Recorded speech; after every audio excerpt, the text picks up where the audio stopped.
Greetings, everybody. I am the Starving Martian, and welcome to Collecting the Collective, where we take a look at everything Borg and determine whether or not it should be assimilated into your collection or resisted, although we know how futile that can be. Today we are looking at 7 of 9, perhaps the best well-known Borg in Star Trek history. Um, Except 7 of 9, as we're looking at her now, is not exactly as most people would picture her.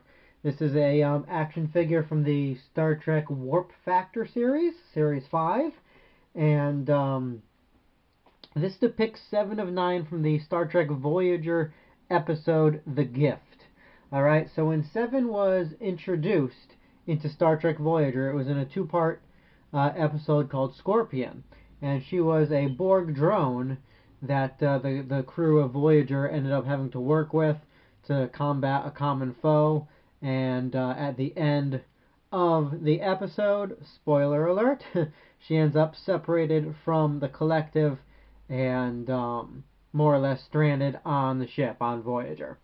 So when we pick up with her in our next episode, The Gift, we find that being separated from the collective, her own Borg implants are starting to shut down, starting to kill her, because the Borg don't want anybody escaping from the collective, becoming their own individual. So her own systems are going to kill her, and they're forced to remove a lot of her Borg implants. And as we know, eventually she'll have 98% of her Borg implants removed and move on from there, wearing that slinky cat suit of hers and a little bit of metal around one eye. But this figure here depicts her kind of half de-Borgified, if you will. Technically speaking, then, we can say that this is not really a Borg figure, but it's definitely the Borgiest 7 of 9 action figure out there, if that is a word. So, bring her in a little bit closer before we lose, gets too fuzzy to make out any details, but as you can see, she's had some of her Borg implants removed, but she still has plenty of them left over. She's also a much healthier skin tone. She's lost that corpse kind of look that most Borg have that she shared in the episode Scorpion.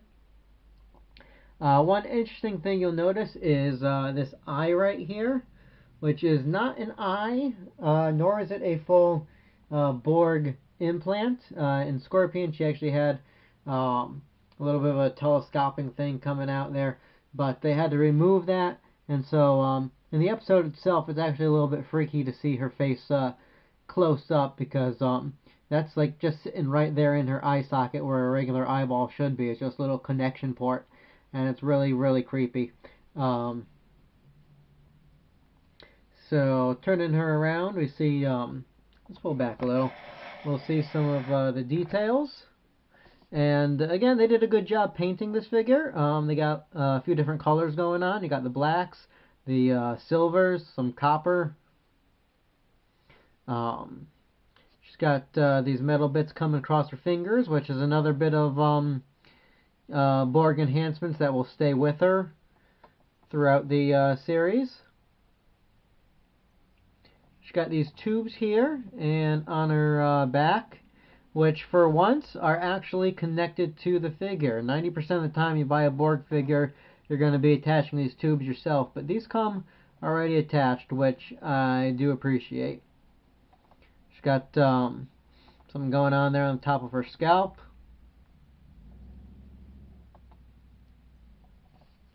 And that's about it for her details. She's got a little bit of silver going around this one ankle.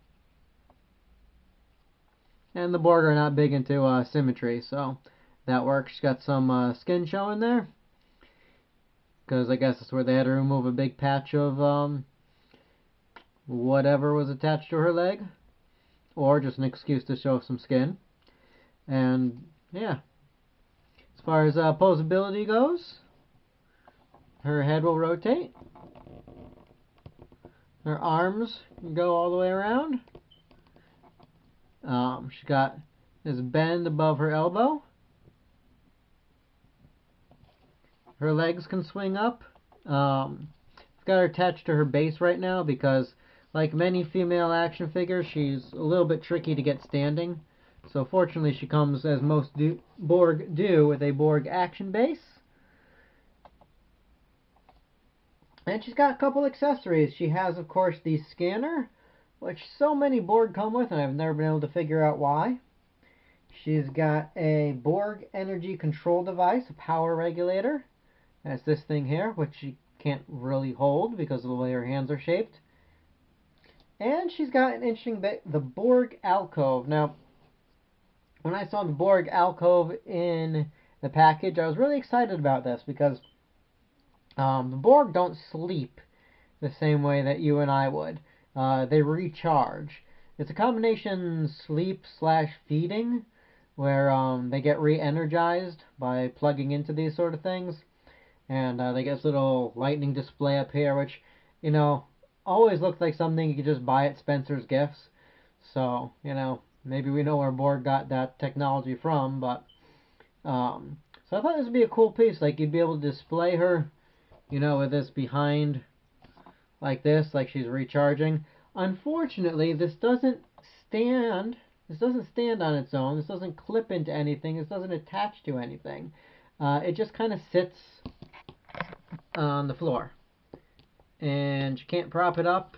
You can't do much of anything with it. So it's a bit of a disappointment. It's a really, really nice idea. It would be a really cool accessory, except you can't use it unless you feel like gluing it to the wall behind wherever you're going to position your Borgs.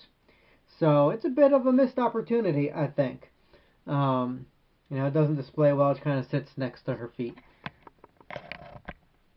As far as size goes, she doesn't really scale with any of the other Borg that were put out. Here she is with Next Gen's Borg. And you can see she's a good head taller than he is. And then here she is next to the Borg from First Contact, who's a good head taller than her. So she's somewhere in the middle there. Here she is with Jurassic Park sized figure. So you can see she's a bit tall. And here she is with the world's ugliest Robin. Just because. Boom. Alright, so her package, the backer board she came on, it's just what the Warp Factor series packer boards look like. And then on the back, you have a little bit of info about her, some other figures in the line. And there's her bio. If you feel like pausing and reading, go right ahead. And you'll notice that her Borg action base is this kind of silvery gray color instead of the typical red. And I don't know if that's because she's a named character or if it's because she's only half Borg at this point in her life, or if they just got tired of red. But there you have it. So that's the 7 of 9 as a Borg, quote-unquote Borg, because technically she is separated from the Borg collective at this point in her life, and she was none too happy about it either. So if you feel like seeing her reaction, there's plenty of videos on YouTube. There's one under the heading of I think it was like 7 of 9 doesn't like being disconnected, something like that. But look up Star Trek The Gift, or Star Trek Voyager The Gift, and you should find that. But do you need one of these in your Borg collection? Well, as far as I could tell, they only made 2 female Borg figures. There's her, and there's the Borg Queen. Out of the 2, she is the cheapest, the easiest to acquire. Although I think the Borg Queen is the better figure of the 2. I paid about $12 for her, which isn't bad at all. I've seen her go up to $15 or $20. I wouldn't pay more than that. As I said, she's not fully Borg. She doesn't quite fit in with the rest of the Borg on the shelf, but You know, the nice thing about a Borg collection is there's so much distinction between Borgs that characters who don't fit in still fit in, if that makes any sense. Like if we bring out our other two examples here, we see that while she doesn't particularly match either one, they don't match each other either. So any oddities that might be found on her just don't really seem to matter. So, you know, if you find her for a good price, I would definitely suggest picking her up. She definitely does stand out on your shelf, which is a good thing. Nobody wants to blend in the background, although technically that is what the Borg are all about.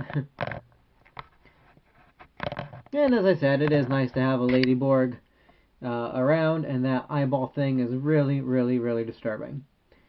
So yeah, I would give this a mild recommendation. You know, if this is the sort of thing that appeals to you, pick it up. Especially if you find it at a good price. Don't spend more than 18 or so on her. My own personal advice, especially considering the fact that her accessories she can't hold or interact with in any meaningful way.